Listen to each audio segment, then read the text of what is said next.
Good morning. Can I just say Naomi's a real tradie. Diet Coke at 7:48 in the morning. Oh, she heard me.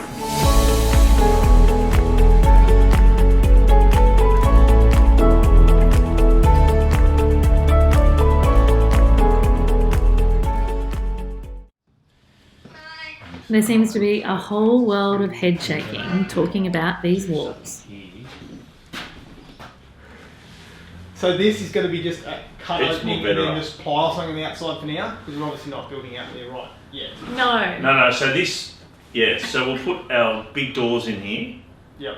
There's going to be a big opening for a big period of time before we put the big doors in. So we'll just, I'm thinking we'll build our 70-45 wall on the inside here, all the way to the underside of the roof. That'll help support it all. Then we can cut that out. And then I'm thinking building a 90-45 frame with a head.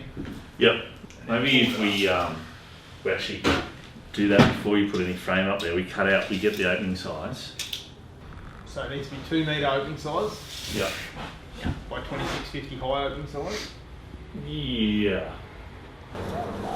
So the whole door will be flush with our internal frame. And the doors will scatter over the top of the walls. Yep. Now it appears there's a whole world of conversation about these very big doors that are part of my grand design. We've got a bit of waste to get rid of anyway. Yeah, there's going to be lots of bricks and ceiling sheets and all sorts of stuff.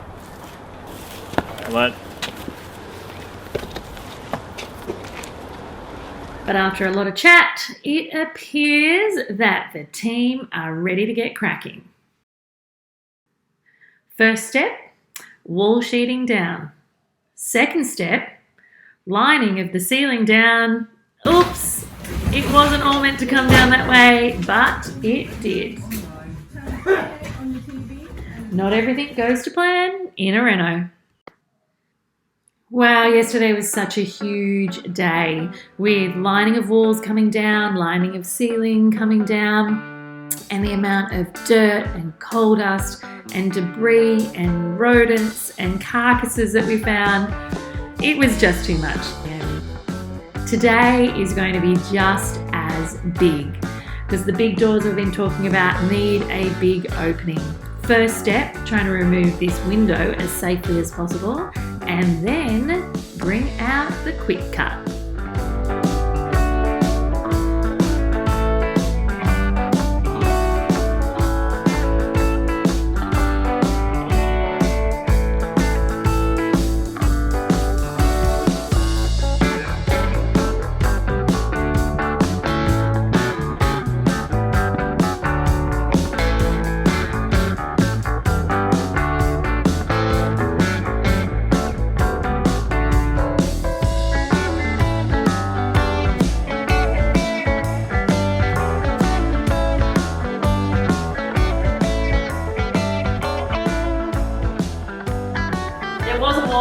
There is no longer a wall. I left here yesterday to go to the rose farm and Regan was on a big quick cut and there was water and there was dust and there was noise and now there's no wall. Now, Findlay, I think you're turning up in the right time, like a typical sort of boss lady that walks in and goes, everything's done. Does it look like it's done? Well, the demolition part, yes. Well, no, this isn't called being a boss lady. This is called knowing skill level. I literally looked yesterday and went, I'm actually out. And this is something I talk to people about all the time. Like, I'm never going to get onto a quick cut and cut out an external part of the wall. Look, it is physically challenging using those quick cut saws at a height and holding it above you. There's on a ladder? Yeah, there's about 30 kilos of quick cut saw that you've got to hold up, but it's constant. And remember those blades, they actually make the machine move left and right, so it's quite hard. More the point, if you don't know what you're doing, don't cut out your walls. If you don't I think that's the point here. What we come back to, if you don't know what you're doing, ask a professional. Or get one to do it. Or get a professional to do it. You know I'm not afraid of hard work. However, I'm not about to go demolishing external walls of the house. So I think the big lesson here for everyone is no matter how much you love reno, no matter how great you think you are at it, there are reasons that plumbers are plumbers, builders are builders, Yeah. And let go's let go's. Yeah, Sorry. definitely. Demolition can be quite fun, and people like to do it, and that's why they take it on.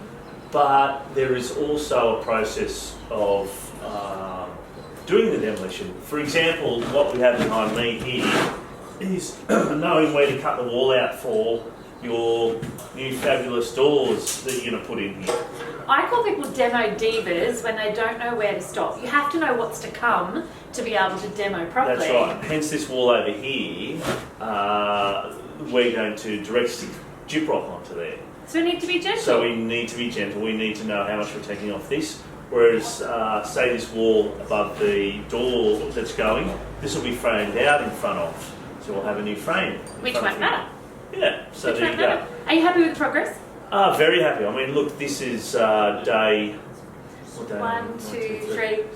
Glad we can both count. 3 days. Please Day 3. Look, they've got the floor down, floor up, floor down, walls demolished, ceiling dropped. That didn't take and much. Cut in this. I mean, that's pretty full-on progress for 2 guys. It is. So... You're very lucky you got Regan and Zach. Oh, you know, there's multiple reasons why I'm lucky. So, in here, the next step, one thing that I'm really needing this to do is a big site clean-up over the next couple of days. And then, are you guys going to start to frame out the walls? Because we have electrician coming, we have plasters coming, hot on your tail, Ferris! So, we are planning to have the electrician rough in on Friday. Tick. So we should be in a position here where Regan and Zach will have framed out the 2 walls that need to be framed out, and then the plasterers next Monday. Sheet. With Super Check, which I'm super excited about, no pun intended. But I am, because this is, you know, if this was a house, they'd be bedrooms and this would be a living space. When this becomes my studio, I'm not going to want a heap of sound transfer, so I am super excited. Look, the Super Check's quite a good product. It's acoustic properties are pretty special. I like it. Alright, I'm obviously not dressed for site today, so I'm going to go into Designville and let the boys keep doing what they do. Alright, get to it. Days. Before Ferris and I made decisions about what walls needed to be framed out, what walls may need to be battened, and what walls might have needed to have a direct stick to them, we always had to discuss my final intent. What was I wanting that wall to be? Was it going to be tiled, wallpapered, painted, panelled? Was it going to have high traffic? Was it going to have low traffic? All of these sorts of intents need to be discussed with your construction team before they actually frame the walls out. For example, where I'm wanting to use large format tiles needs a different substrate to where I'm wanting to wallpaper or where I'm wanting to panel. Where I want to put overhead shelving needs different support in the wall compared to where I just want to have some gorgeous Super Check from CSR and then some wallpaper. So communicating with your team is absolutely essential. And that's a wrap for this week. The walls are framed and I am ready to bring in a flood of trades to push this room along next week. Thanks for watching this episode of my 1880s house restoration. If you'd like to know more about Carrington House, see other rooms we've done or will be doing, check out the products that we've used, our trade and supplier team, as well as get all the behind the scenes footage and all the specifications, colours and finishes I've chosen for every space, then head on over to my website, naomifindlay.com/Carrington House, and everything you need will be right there.